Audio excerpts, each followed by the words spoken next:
প্রিয় শিক্ষার্থীরা, তোমাদের সবাইকে আমার আজকের অনলাইন ক্লাসে স্বাগত জানাচ্ছি। আজকে আমরা করব অনুশীলনী 4.1। আমরা আগে থেকেই এই অনুশীলনী করছি, সূচকের অঙ্ক। আমরা এই চ্যাপ্টারে প্রায় শেষের দিকে।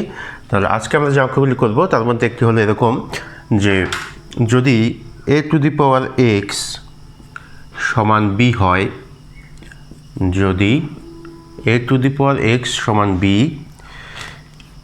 b⁴y সমান c এবং c⁴z সমান a হয়, c⁴z সমান a হয়, তবে দেখাও যে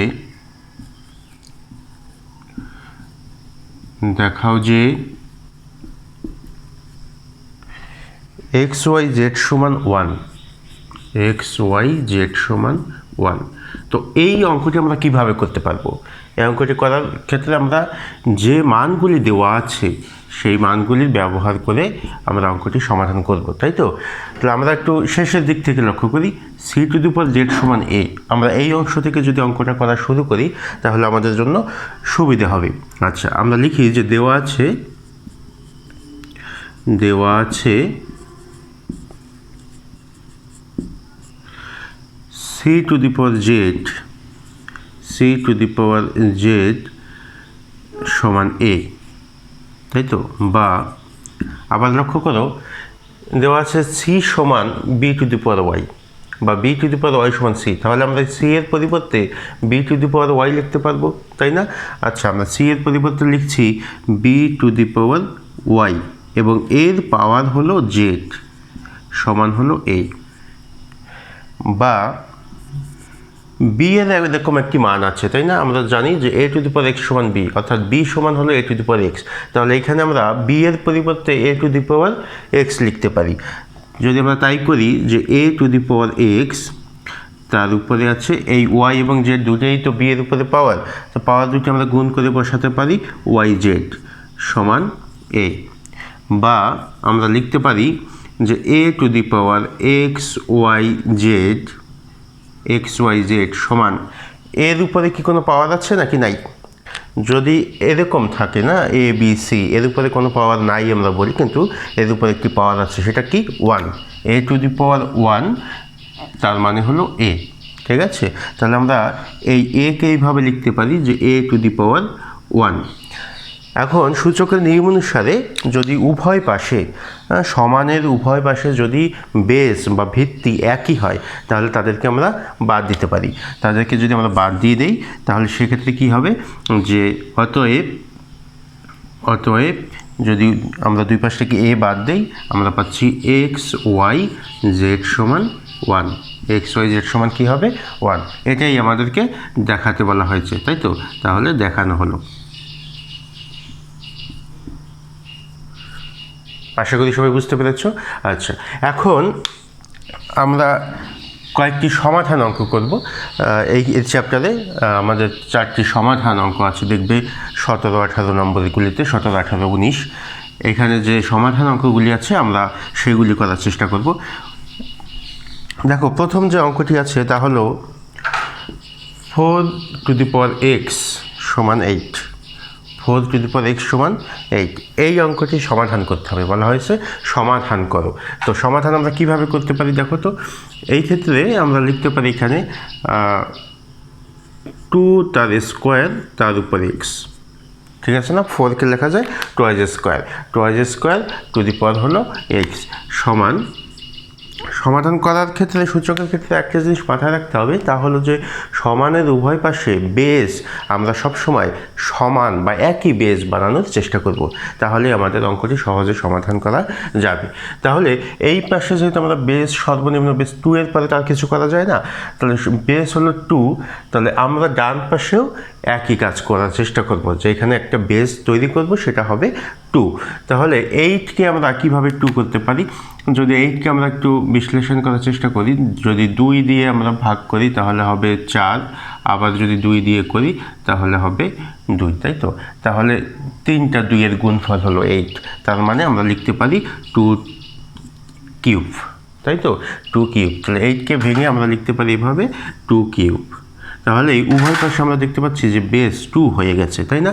আচ্ছা, তার আগে আমরা একটু কাজ করি যে 2 টু দি পাওয়ার, যেহেতু এই 2 এবং x দুইটাই 2 এর উপরে পাওয়ার, তাহলে আমরা লিখি যে twice x, 2 to the power twice x সমান 2 এর পাওয়ার হলো 3।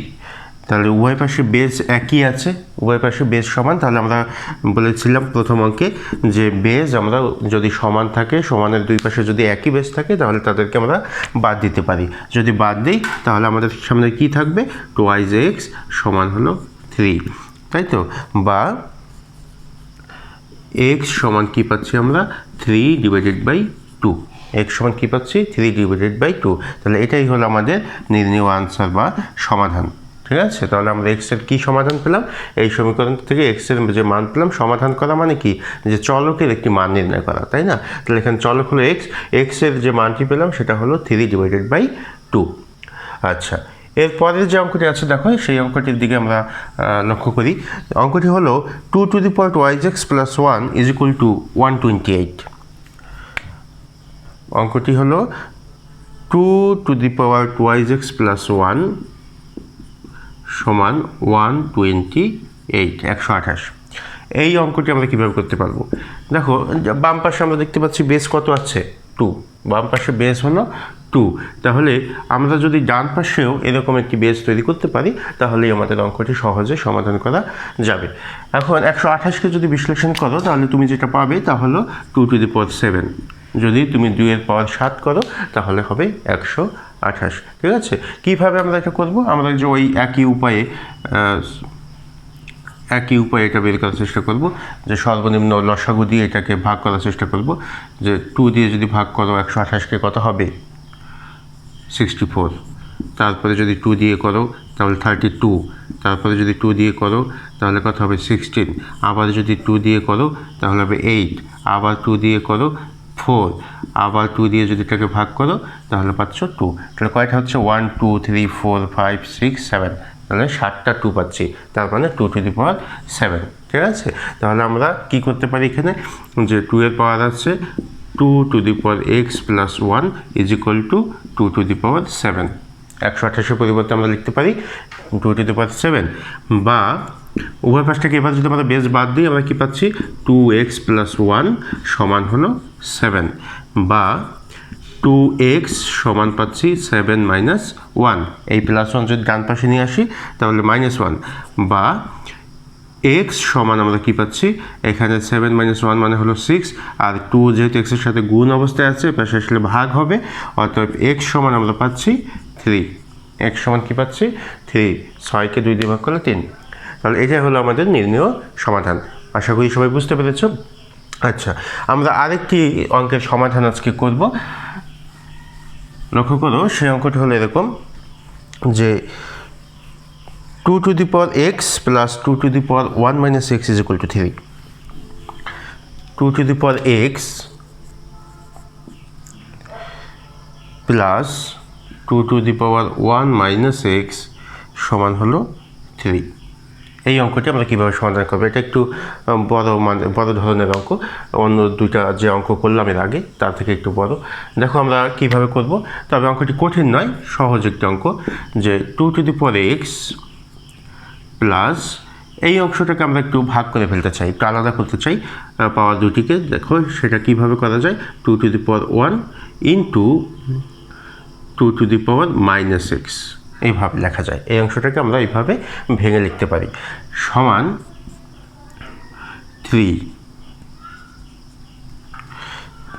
বা 2 to the power x plus 2 to the power 1 into, এই অংশটাকে আমরা এইভাবে লিখতে পারি 1 divided by 2 to the power x. তোমাদের নিশ্চয়ই মনে আছে, আমরা বলেছিলাম যে a ইনভার্স 1 তার মানে হলো 1 বাই a। তার মানে 2 টু দি পাওয়ার যদি মাইনাস এক্স হয়, এই কথাটির অর্থ হলো 1 divided by 2 to the power x. ঠিক আছে, আচ্ছা, তাহলে এই সূত্র অনুসারে আমরা এটা লিখেছি 2 to the power minus x মানে হলো 1 divided by 2 to the power x সমান 3। বা 2 to the power x plus এখানে আমরা কি করতে পারি বলো তো, এখানে আমরা এই 2⁴ মানে তো 2, এই 2 এই 1-এর সাথে গুণ করে দিতে পারি উপরে 2 ডিভাইডেড বাই নিচে লিখি 2x সমান 3। এখন এখানে আমরা একটু লসাগু করার চেষ্টা করি। এখানে যদি আমরা লসাগু করি এই দুটি রাশির মধ্যে, তাহলে কি হয়, লসাগু হবে 2⁴x। সেক্ষেত্রে এখানে কি হবে, নিচে আছে 1 দিয়ে 2⁴কে ভাগ করলে 2⁴x হবে, তাই তো? যদি আমরা তাই করি তাহলে কি দাঁড়াচ্ছে যে 2⁴x এবং সেই ভাগফল দ্বারা উপরের রাশিকে গুণ করতে হয়, তোমরা এই নিয়ম জানো, 2⁴x ইন্টু 2⁴x প্লাস এখানে ভাগ করলে হয় 1, তার মানে হয় 2 সমান হলো 3। ঠিক আছে? আচ্ছা, এখন এইখান থেকে আমরা কি দাঁড় করাতে পারি বলো? এইখান থেকে আমরা দেখতে পাচ্ছি বা যে 2⁴x ইন্টু 2⁴x, এইখান থেকে আমরা কী করতে পারি, যদি 2 কমন নেই আমাদের সূচকের নিয়ম অনুসারে, যদি বেস গুণ অবস্থায় থাকে তাহলে পাওয়ার দুটি কী হবে, যোগ হবে। সেই ক্ষেত্রে আমরা 2 এবং 2 থেকে যদি 2 নেই আমরা পাচ্ছি 2⁴x plus x plus x, আর এখানে পাচ্ছি প্লাস 2, তাই তো? আর নিচে থাকছে কি 2⁴x সমান হলো 3, বা এখানে আমরা লিখতে পারি 2⁴2x প্লাস 2 সমান হলো 3 ইন্টু 2⁴x। এই 2x এপাশে গুণ করে দিয়েছি আমরা, ঠিক আছে? 3 ইন্টু 2x, বা এইখানে যদি আমরা এইভাবে লিখি 2⁴x তার উপরে স্কোয়ার, লিখতে পারি না? লেখা যায়। আবার এই যে 3 ইন্টু 2⁴x এটাকে যদি আমরা এই পাশে নিয়ে আসি তাহলে বিয়োগ হয়ে যাবে 3 ইন্টু 2⁴x প্লাস 2 সমান 0। এখন ধরি, আমরা একটু ধরে নিয়ে অঙ্কটা করলে আমাদের জন্য বুঝতে সুবিধা হবে যে 2⁴x সমান হলো a। এটা ধরে নিয়ে যদি আমরা কাজটা করি তাহলে কি হয়, a square minus thrice a plus 2 সমান 0। তারপর এখানে যদি আমরা মিডটার্ম ব্রেক করি তাহলে সহজেই অঙ্কটি হয়ে যাবে। তাহলে আমরা এখানে কি লিখতে পারি, তাহলে আমরা লিখতে পারি যে a square minus thrice a plus 2 সমান হলো 0, বা এখানে যদি মিডটার্ম করো তাহলে কি হয় বলো, a square minus thrice a যদি আমরা মিডটার্ম করি, যেহেতু এখানে 2 আছে আমরা এভাবে লিখতে পারি 2a মাইনাস a প্লাস 2। তাহলে মাইনাসে মাইনাসে গুণ করলে প্লাস হয়ে যায় মাইনাস 2a, এবং মাইনাস a যদি গুণ করি তাহলে কি হবে, মাইনাস 2a, এবং যদি দুটি যোগ করি তাহলে পাবো মাইনাস থ্রাইস a। আশা করি মিডটার্মটি তোমরা বুঝতে পেরেছো। আচ্ছা, এবারে আমরা কি লিখতে পারি, এখন লিখতে পারি এখান থেকে যদি কমন নেই, এই দুটো থেকে a কমন যায়, a ইন্টু a মাইনাস 2, এবং এই ক্ষেত্রে যদি আমরা 1 কমন নেই সেক্ষেত্রে আমরা পাবো a মাইনাস 2 সমান 0। ঠিক আছে? এখন দেখো কি করা যায়, এইখান থেকে আবার a মাইনাস 2 কমন নিতে পারি, তাই না? এই রাশি থেকে a মাইনাস 2 যদি আমরা কমন নেই, এখানে a মাইনাস 2 এবং a মাইনাস 2 যদি কমন নেই তাহলে কি লিখতে পারি, বা a minus 2 into a minus 1, a minus 1 সমান 0, তাই তো? এখন এখান থেকে যেহেতু দুইটা রাশির গুণফল 0, তাহলে আমরা এইভাবে লিখব যে হয় a মাইনাস 2 সমান 0, অথবা a মাইনাস 1 সমান 0। এখন a সমান আমরা একটা মান তো ধরে নিয়েছিলাম যে 2x 2⁴x সমান হলো a, তাহলে সেই মানটা আমরা এখানে বসাই দিই 2⁴x মাইনাস 2 সমান 0। আবার এখানে এইভাবে লিখতে পারি 2⁴x মাইনাস 1 সমান 0, বা 2⁴x সমান হলো প্লাস 2। আবার এখানে আমরা লিখতে পারি 2⁴x সমান হলো 1, বা 2⁴x সমান হলো 2 যদি 1 লিখি তাহলে তো এই মানের কোনো পরিবর্তন হয় না, তাই না? এটা লিখতে পারি। আবার এই পাশে দেখো যে 2⁴x সমান, যেহেতু 1, এটাকে আমরা একটু এইভাবে লিখি 2⁴0। আমরা জানি যে কোনো কিছুর পাওয়ার যদি 0 হয় তার মানে 1, তার মানে 1কে আমরা 2⁴0 হিসেবে লিখতে পারি। আচ্ছা, তাহলে এখান থেকে আমরা বেস উঠিয়ে দিতে পারি, তাই না? 2 উঠিয়ে দিতে পারি, এখানেও 2 আমরা বাদ দিতে পারি। সেক্ষেত্রে কি থাকছে, এখানে থাকছে x two the power 1, x is equal two 1, এবং এইখানে থাকছে x ইজ ইকুয়াল টু 0। তাহলে সমাধানটা কি পাচ্ছি, 0 এবং 1। x এর সমাধান হলো এই রাশিটির সমাধান দাঁড়াচ্ছে 0 এবং 1। ক্লিয়ার?